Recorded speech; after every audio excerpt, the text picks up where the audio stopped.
Hello, everyone. Welcome to my channel. I'm your host, Sonny Coleman, and today I was just going to give you kind of a reminder of a few of the bandwidth sharing applications that are out there. I normally don't hype these because there is a lot of risk you can take, especially in the United States, by running the bandwidth sharing applications. And some of those risks can be the fact that you have no idea what some of these companies are allowing to occur on your network. They're basically turning your IP address into a proxy IP so that other people can make it look like their system is on your network and utilizing your internet. So the risk is real. I'll start off by saying that in the past, I have received cease and desist letters because of these applications. I've received phone calls from my ISP's fraud department. It does happen. Um, the when I first started with Honeygain, I got one, and Honeygain people will protest and say, "Oh, there's none of that going on with ours. We vet all of our customers." I'm not going to trust you. Why? Because I've gotten a cease and desist letter because of your app. I've gotten it from PacketStream, which I'm not going to really talk much about in this video because I really do not like PacketStream anymore. They ban quite often. They've gotten a pretty bad reputation in the beer money community, so they're pretty well known now for being a very shady business that bans you as soon as you want to cash out. Sometimes they just ban you randomly anyway. But I'd also gotten cease and desist letters from activity that came across PacketStream, and so there is legal issues that you have to be aware of, the potential of. Not everybody has that bad luck. I had it a couple times. I don't run the apps consistently anymore, especially on my home internet. So my IP address on the one device that I'm running changes often since it's on a mobile line. But you need to be aware that even when companies tell you that their application is highly vetted and doesn't do anything bad, they're lying to you. They may try to ask you to prove it, but you really shouldn't have to. Even EarnApp, using it does decrease your IP quality score. And for a lot of users, that score doesn't really matter for anything. But if you're in the beer money community, it matters a bunch because advertisers use that for delivering ads and for sending revenue to a lot of the applications that you're using to earn money with. So if your score gets too low, a lot of them will just block you from using their app or their service until your score gets fixed. Fixing it sometimes is capable of being done, but usually the user ends up just changing their IP address in some way to get around it because it's a lot easier. So moving on from that, if you're looking at my Honeygain screen right here on the left, you'll see that it's actually got a rather large amount of money sitting in it. This account I hardly ever use. It's my primary account, and I use it mostly for my referrals. I put a device on it periodically to keep it active, but this is probably a year's worth of referrals building up and a little bit of traction from a device selling. You can see down here, most of it is referrals. Sometimes it does gathering, and every once in a while I'll be able to claim winnings from the daily honeypot thing that they've got, but I really don't put a whole lot of effort into it because it's meant to be passive, and I really don't want to spend a whole lot of time on it when, as you can see, earning $64 in a year from referrals, and I've got quite a few referrals on there, doesn't really bring a whole lot of revenue. So I need to actually request that and get it paid out, so it's not sitting in there. But you can see here, this is Peer2Profit. I haven't done a whole lot with this account. I've recently put it back into a computer I'll show you here in a moment. It's already made $2. It's gotten about $4 from referrals for a total of just under $6. My EarnApp here, you can see, don't get a whole lot of traffic. This is one device. It's an old Optiplex 160 computer. It sells between 100 and 200 megabyte per day of data.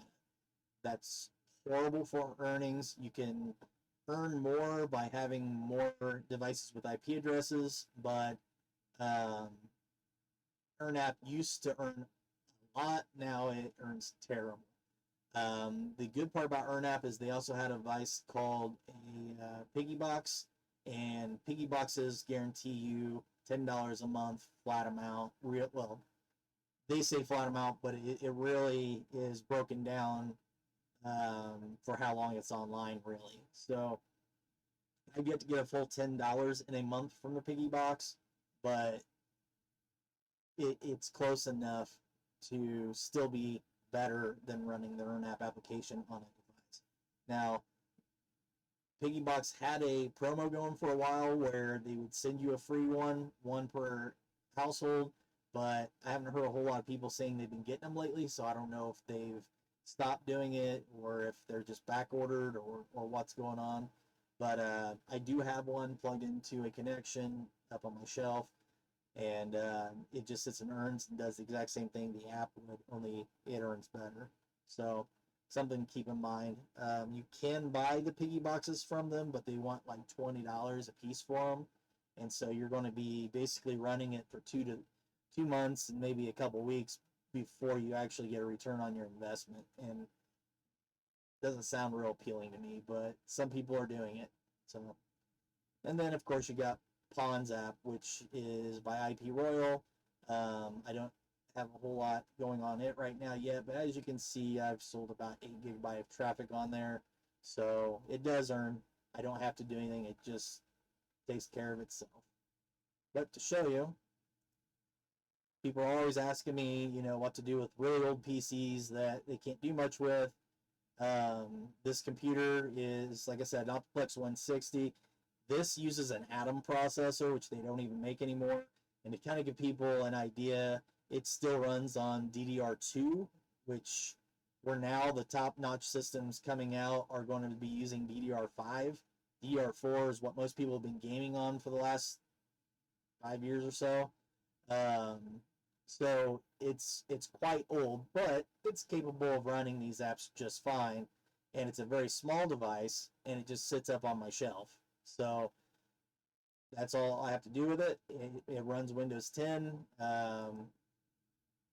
It's real easy to configure, and I don't have to worry about getting a Raspberry Pi, learning how to use it, setting it up, tweaking it, and then hoping it does the job or has compatible programs and all that.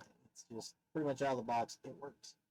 So a great use for an old computer that doesn't use a whole lot of power, doesn't need a whole lot of power, doesn't generate a whole lot of heat, and saved it from going to the recycle bin.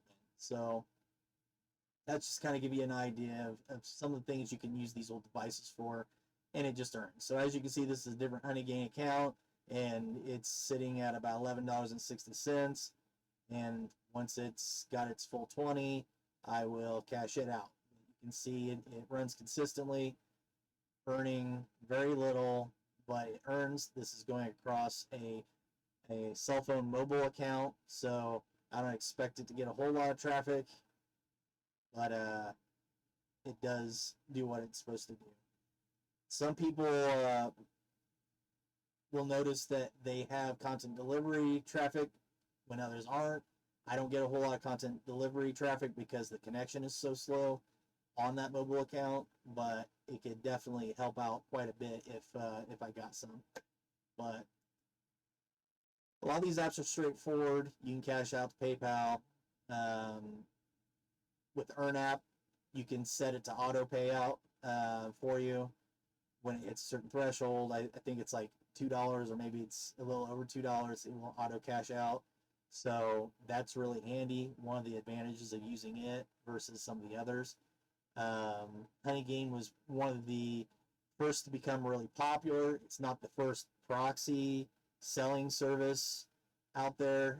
There's been other things in the past that sold residential proxies, but it's probably been the most successful. It's also one of the more hated ones because of its success and then its failure to keep the users happy. But there are probably a dozen other bandwidth sharing applications out there. Some are good, some of them are terrible. None of them really pay real well. Usually, if they're paying well, they're new and they're trying to get a large base going. And then once they got that base, they drop off significantly, like some of these others. So, just want to kind of give you a reminder of these apps. I do have videos on a few of them. Feel free to look at them because they show how to install it and a little bit more walkthrough of some of the different functions. But they are kind of older, so some of the content in there may be outdated.